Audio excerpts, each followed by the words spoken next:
they asked was, how many men have appeared? They were part of the lonely young women of this great city. And then I know of an old woman who stays up every night until 12 o'clock to hear the announcer say, "We are now signing off. Good night, and have a good sleep." That relieves her of her loneliness.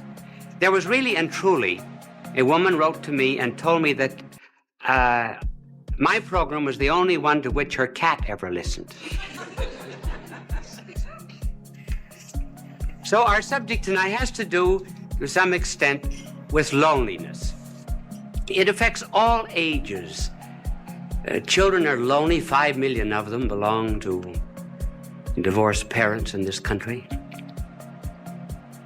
Boys get lonely.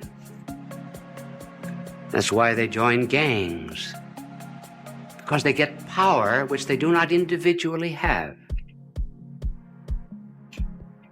Young girls are lonely when they get a pimple on the nose. Older girls are more lonely still when the boy treats them as a glass, throws the glass aside after he has taken the drink. They find then that they're just a replaceable part in the great erotic IBM machine.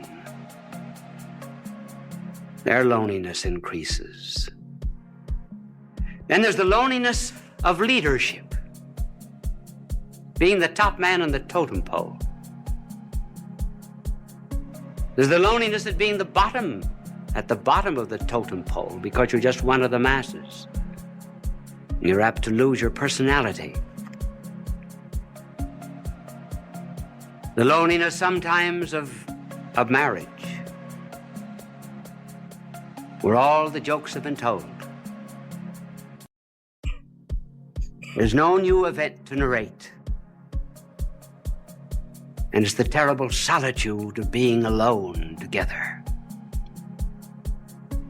And then even when it does remain fine and noble and rich, even in moments of greatest unity, there is a feeling of apartness after such an ecstasy.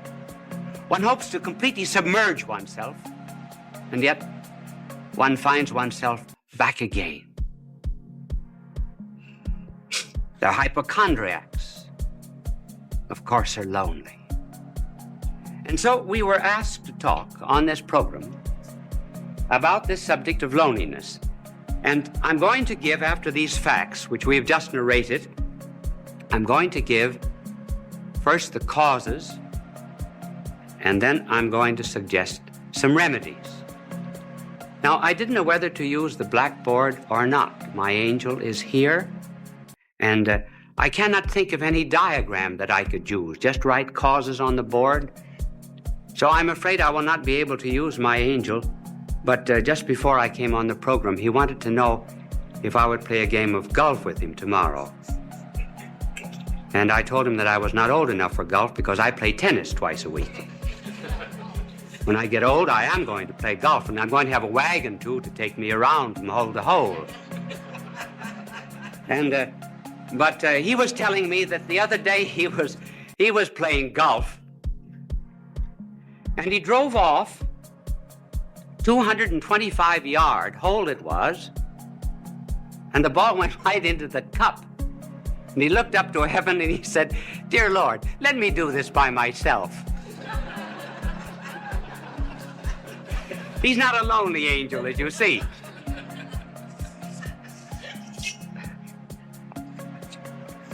Now, what are the causes of loneliness? Well, one of the causes of loneliness has to do, first of all, with the lonely people themselves. And another reason why they are lonely is because of people who are not lonely. First of all, on account of the lonely themselves. They want to be loved too much. They want to love, to be loved. Now, there's nothing wrong about wanting to be loved, because we're all Stradivarius violins without bows. I didn't mean that pun. We are... one of the difficulties of an unprepared, unscripted play. And we're cups without saucers. We are to be complimented. But the deep loneliness of which we are speaking comes from an excessive desire to be loved. The more I want to be loved,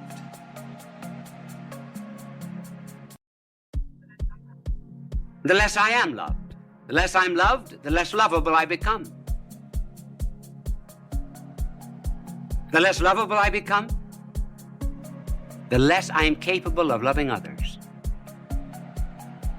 And that's how, by a desire to seek only oneself and to please oneself, one gets caught like a bird in a fowler's net.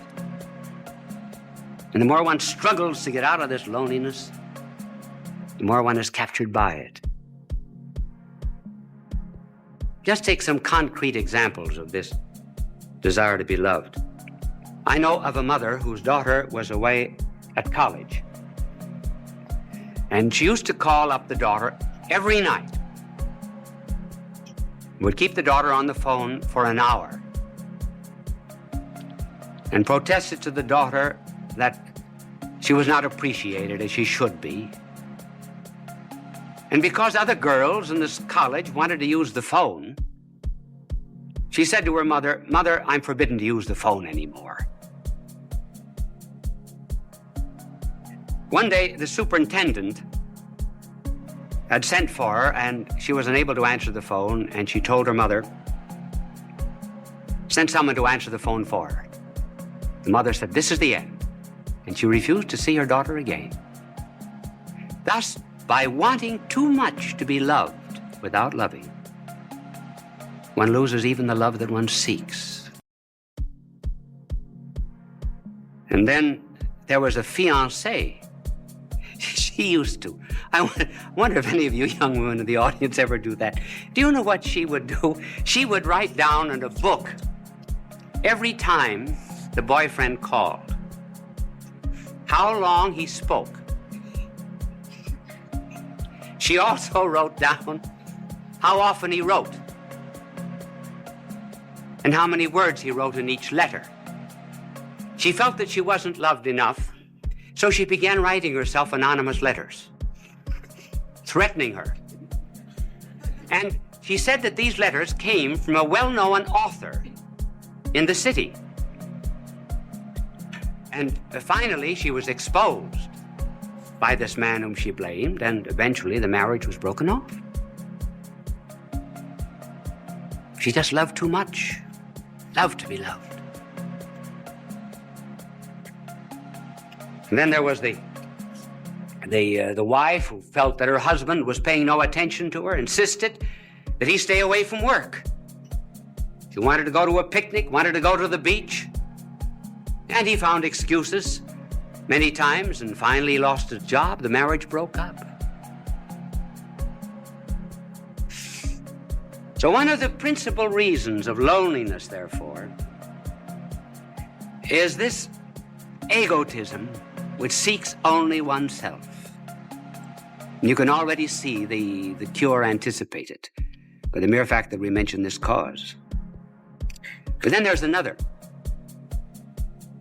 cause of loneliness, and that's on the part of the people who are not lonely.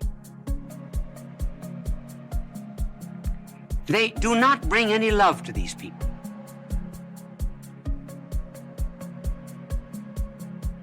Do you know what we should do? We should really concentrate a great deal on certain types of people.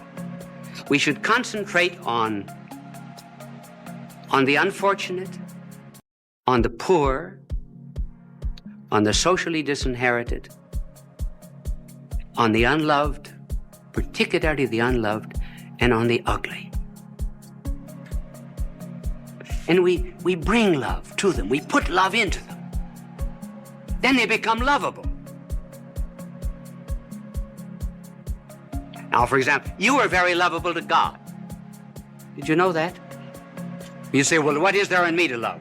Nothing. But he put his love into you. That's why you're lovable. And that's what we have to do with other people.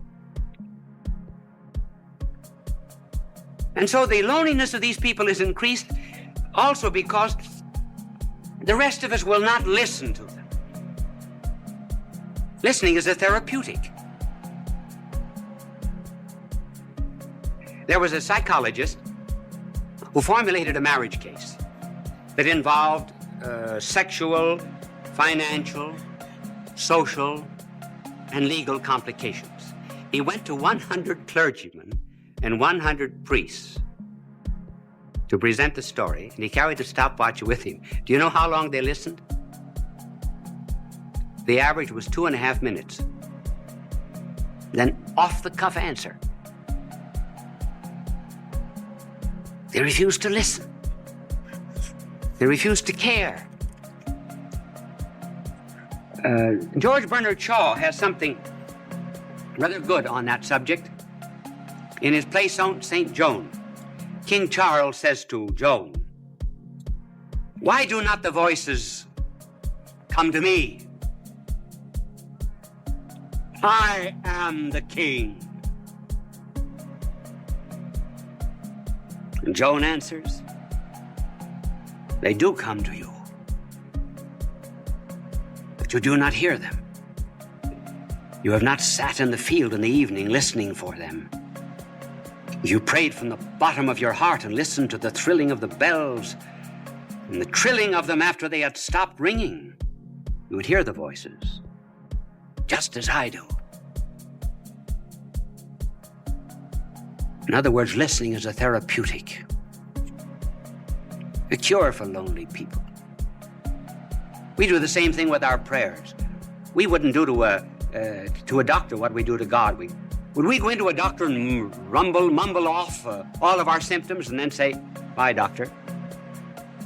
Not listen. So listening on our part, refusal to listen, is one of the causes that intensifies this forsakenness. Now, what is a cure? Well, there are several cures, and we will just have time to mention one that is very important, namely caring for other people. When we're lonely, go out and serve. Then loneliness goes out through our fingertips.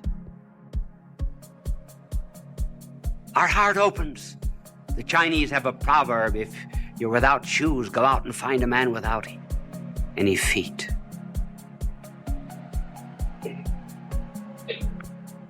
Caring for others. I remember when I first went to Europe to study, to do my university work as a young priest. The first Christmas I was lonely. I was really lonesome. I think it was the only time in my life I was lonesome.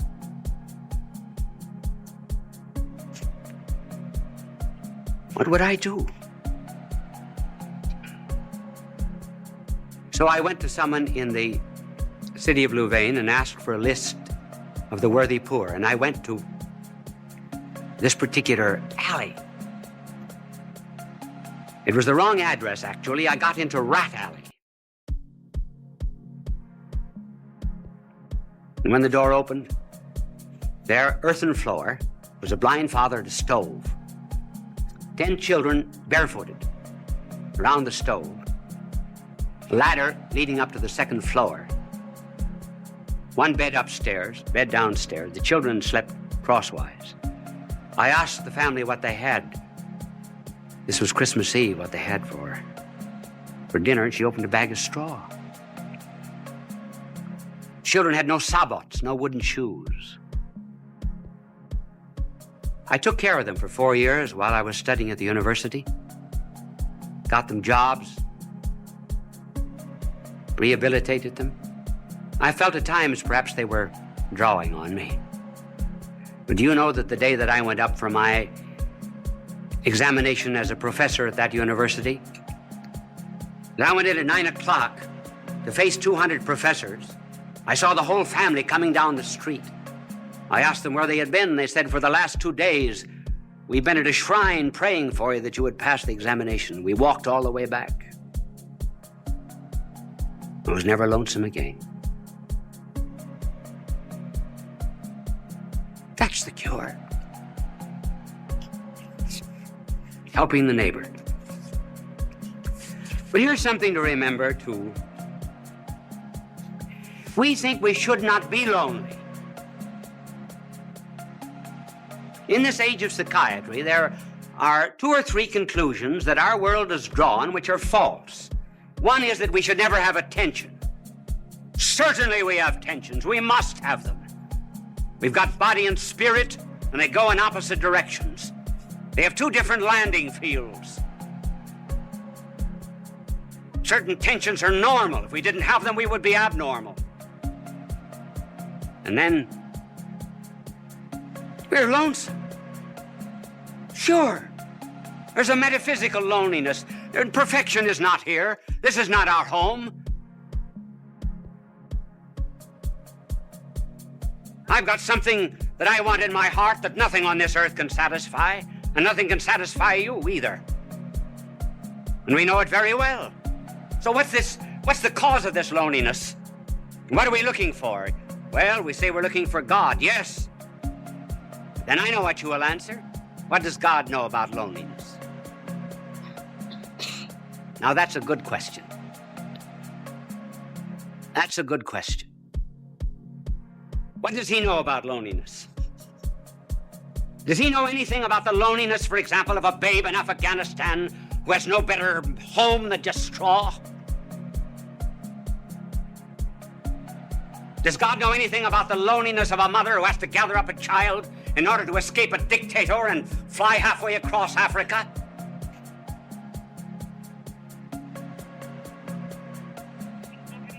Does God know anything about the loneliness of a man that's born on the wrong side of the tracks?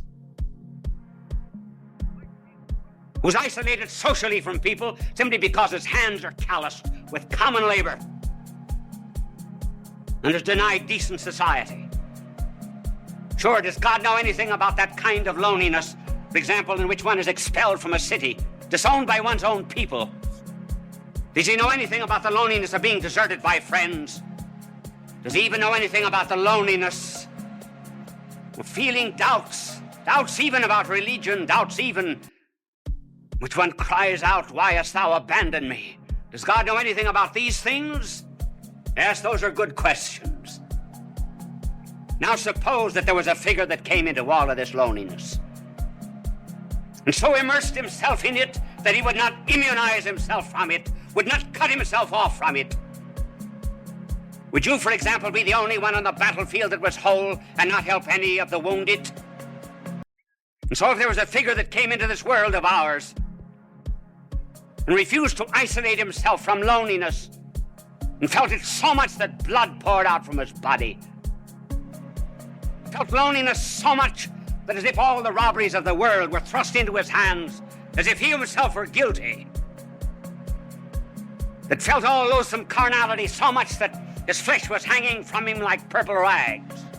Suppose someone came into this world and went into all of this loneliness, took it all, and was not overcome by it, but conquered it all. Then what? Then I may be lonely every now and then, but I'll not be overcome by it. Then I have a captain, kind of a captain who did presses not a button in heaven from a celestial command. But I have a captain who stumbled to a throne.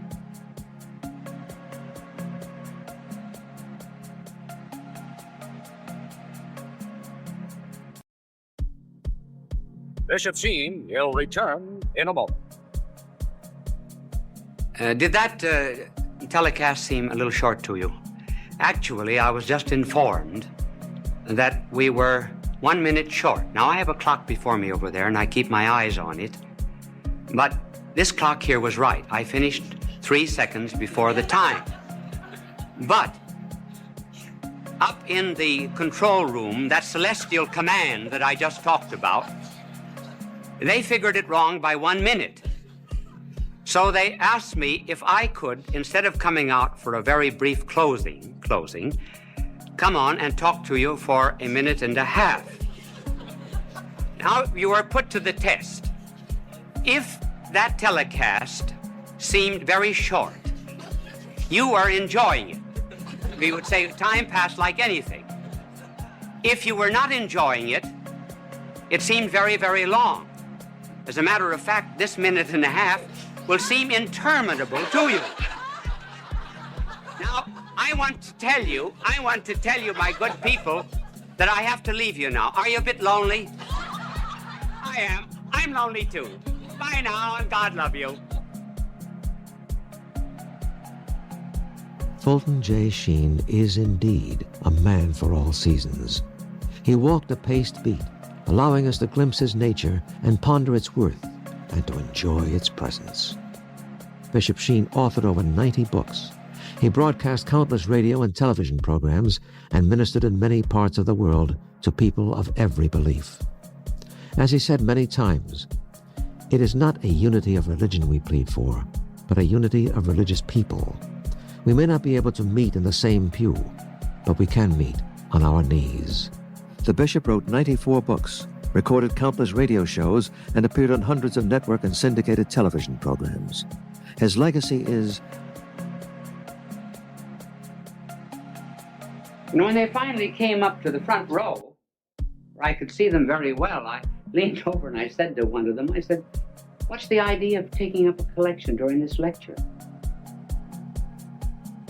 He said, "To get better speakers for next year."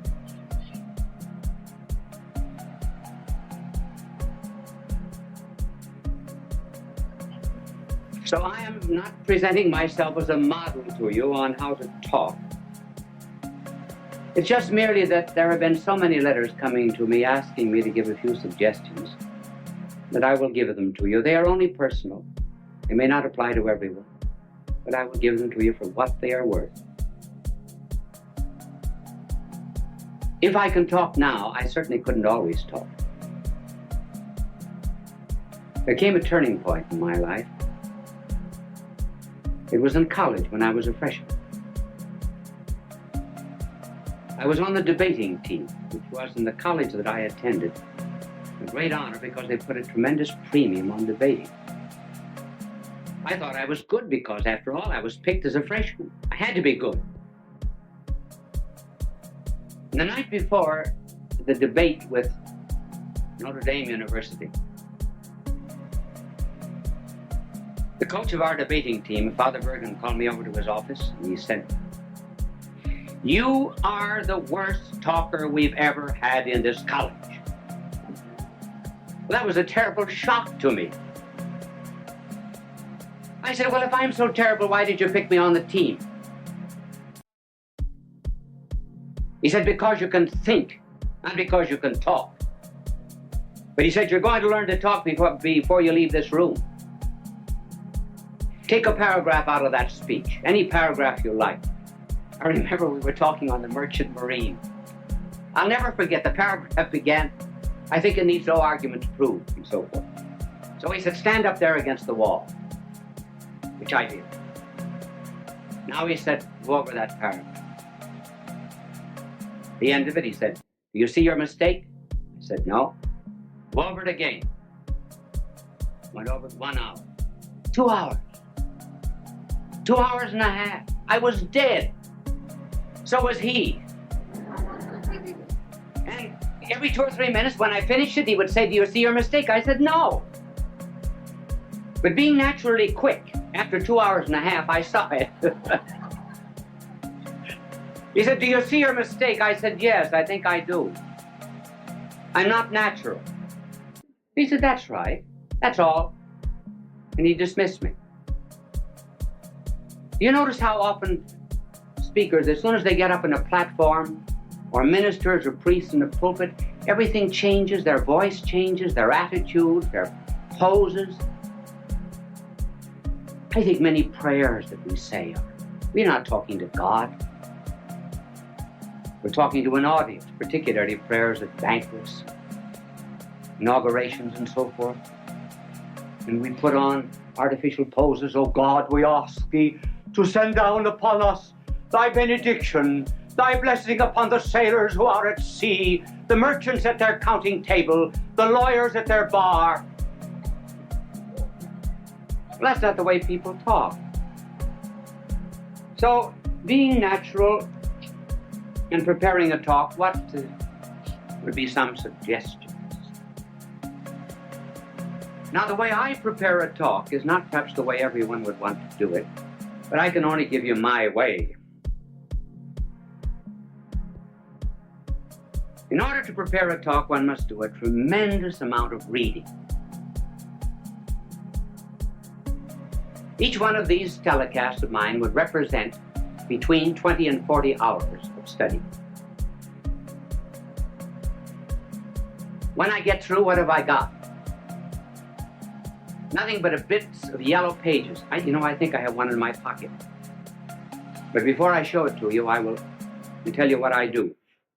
I study, I do research, and I begin to understand the subject.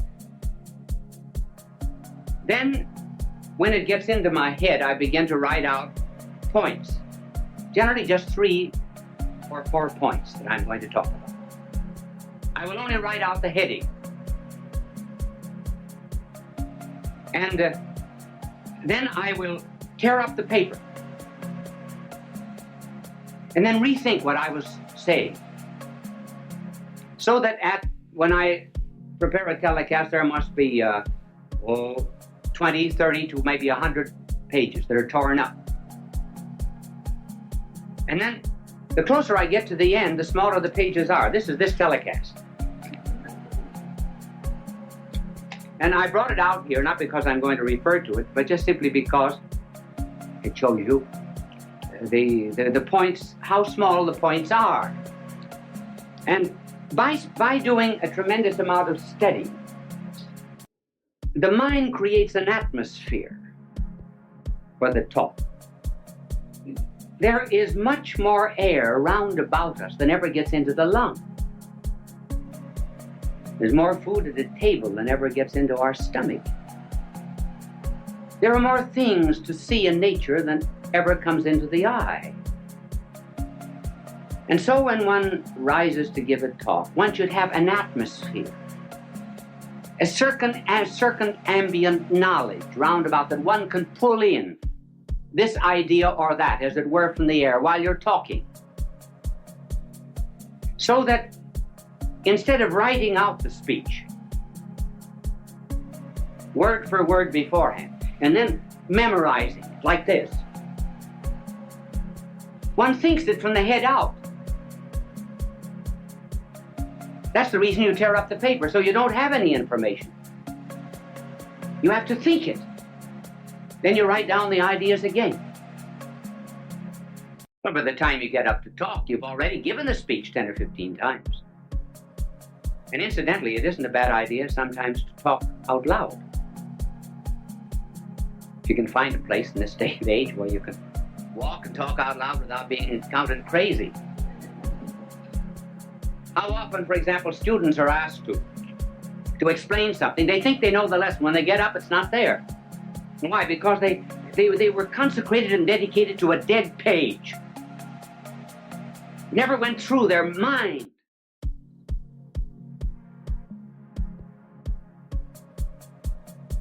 Sometimes teachers are just textbooks wired for sound. And studying is nothing but what is in print, passing from the mind of the book to the notebook of the teacher, or rather from the notebook of the teacher to the notebook of the student without passing through the mind of either.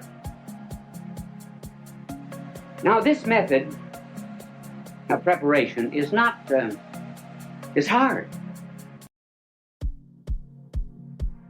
It's very much easier to write something out and then to learn it than to do it this way. Sometimes if you do not feel well when you're giving a telecast or a lecture, thoughts do not come. You cannot always recall exactly what you had in your mind. But at any rate, there's a spontaneity. That's what people like. Even the mistakes you make. Now, one of the reasons, for example, Why people like to have me draw is because everybody in the audience can draw better than I can. They feel they're far superior, and rightly so. So if I make a mistake in talking, fine. That's good. They say, I could do it just as well as that. And they can. This method, while it's harder and is a wonderful preparation for absorbing knowledge, has difficulties. One difficulty is that there are some people who give speeches who must write them out. For example, the President of the United States has to have his speeches written because every word is important. Then, too, there are some things that are not worth learning. John Barrymore, for example, would commit all the lines of Shakespeare by heart. But when he played in comedies and cheap movies and so forth, he absolutely refused to learn anything. He wanted helps outside. Now that's why people on television have to have aids that are outside. I do not use any kind of aid on the outside. If I read anything, I have it written out. Now there are two main props that are used in television. And the first prop is what is called an idiot card. An idiot card is something that is written out so that you'll not forget it. Now just suppose I were teaching you mathematics. Now I would be reading off this idiot card. And I would say to this vast television audience, 2 + 2 = 4. 2 + 1 = 3. 3 + 3 = 6. See, I don't forget it that way. Wonderful, isn't it? Now, you can thank you for the idiot card. It was not an idiot that helped. It's only the card that's an idiot. And it's impossible for people who are constantly appearing, for example, on television, to study their lines or their commercials. And so they have to have them written out on these cards, which you can always tell. If you just look closely at anybody who's using an idiot card, this is generally the way.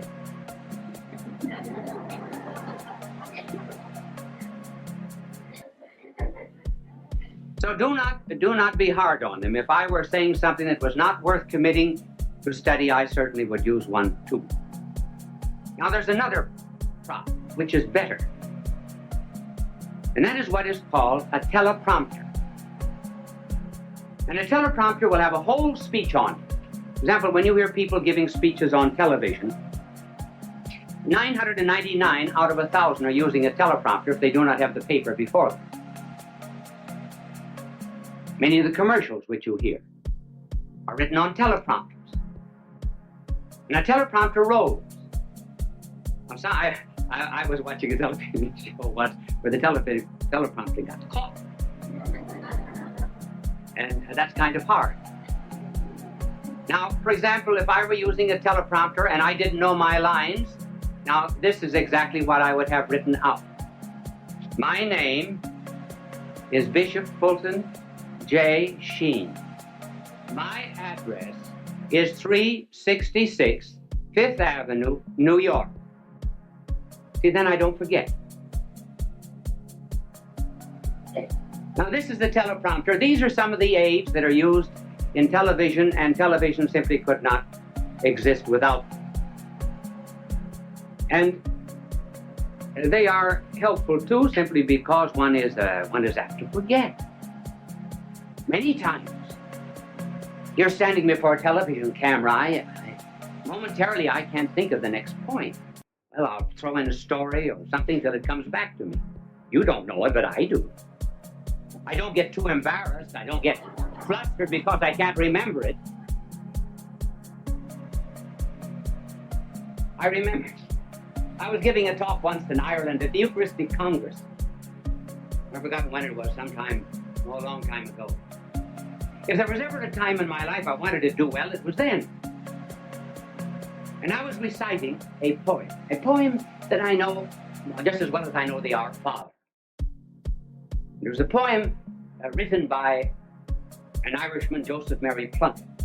And the poem was, I see his blood upon the road. And in the star, the glory of his eye, his body gleams amid eternal snows, whose tears fall from the sky. I see his face in every flower.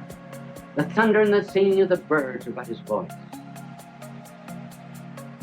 And carven by his power, rocks are his written words. And I forgot the next line.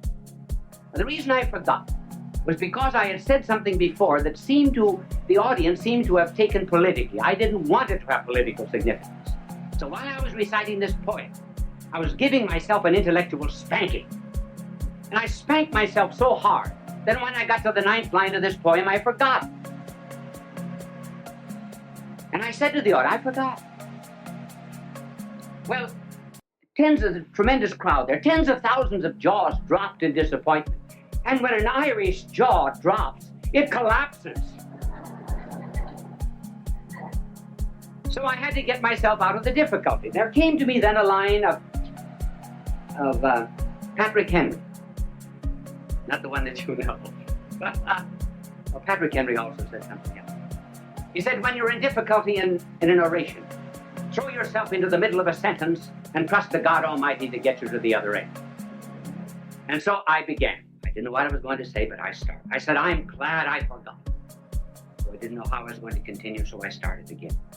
If I had ever wished to have forgotten anything, so I thought I'd give myself another jump on the springing board. If I had ever prayed to have forgotten anything, I should have prayed to have forgotten these lines of Joseph Mary Plunkett. I think there's beautiful symbolism in their forgetfulness. And that symbolism is that standing on the anvil of Ireland's soil, one should be able to hammer and forge out the sparks of his own poetry and not be dependent upon a magnanimous soul like Joseph Mary Plunkett.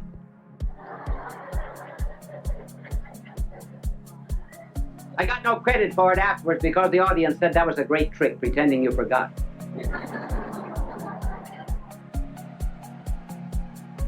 It is always well to be prepared for such unexpected moments when you do forget. And even better still, when you're at a banquet and called upon to give a talk.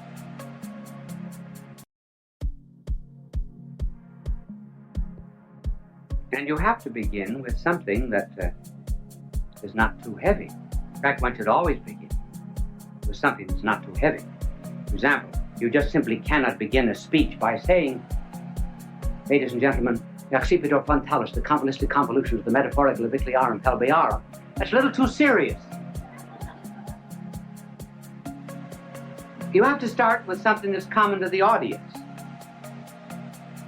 Now, I think the best story of all, being called upon to talk without preparation and unexpectedly, was the delightful story of G.K. Chesterton.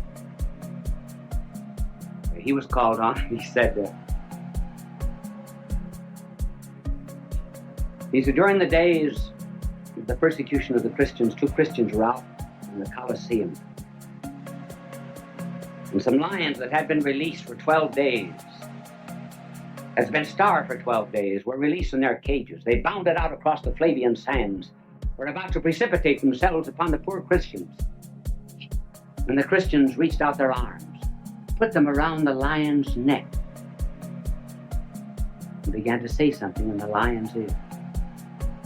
Well, the emperor was furious. He came for blood, not comedy, because the lions went back again to their cages without touching the Christians. So the emperor, being furious, ordered other lions that had been starved for 4 weeks released. They bounded out after their prey, were about to precipitate themselves upon the Christians, and the Christians reached out their arms, put them around the lion's neck, whispered something in the lion's ear, and the lions left them and went back again to their cages. The emperor sent for the Christians.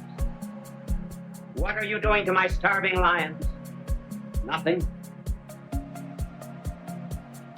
Nothing but whispering something. But what do you whisper? The Christian said, we say, after this meal, you have to give a speech.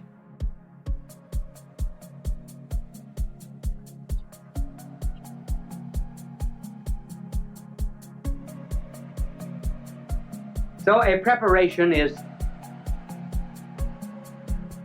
the most important part of the talk, and then as regards delivery. What is important is sincerity, meaning what you say. Children are the best judges of anything that's heard on television.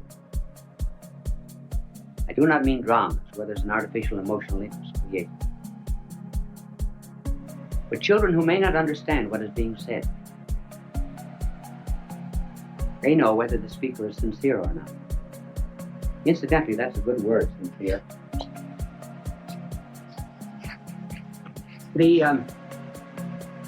When the Romans put up their many marble columns in their temples and their courts, they sometimes would find marble that had a flaw in it.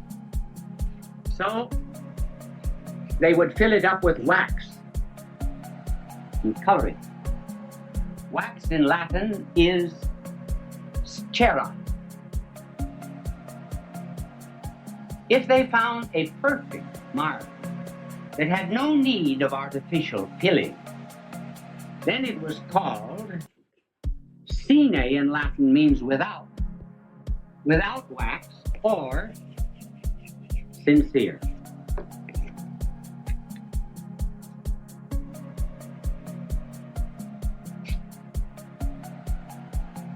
This is about the only suggestion that I would give for delivery. One just simply feels what's in his heart, that's all. Out of the abundance of the heart, the mouth speaketh. And one must not be too long. It's always better to have an audience say, I wished he talked longer, than to have them say, he had 3 good chances to quit.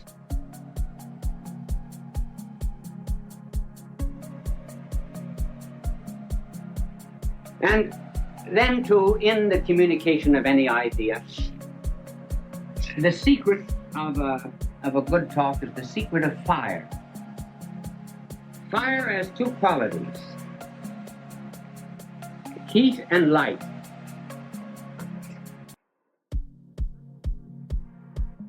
The light corresponds to the truth. The heat corresponds to the zeal, to the passion, to the fire.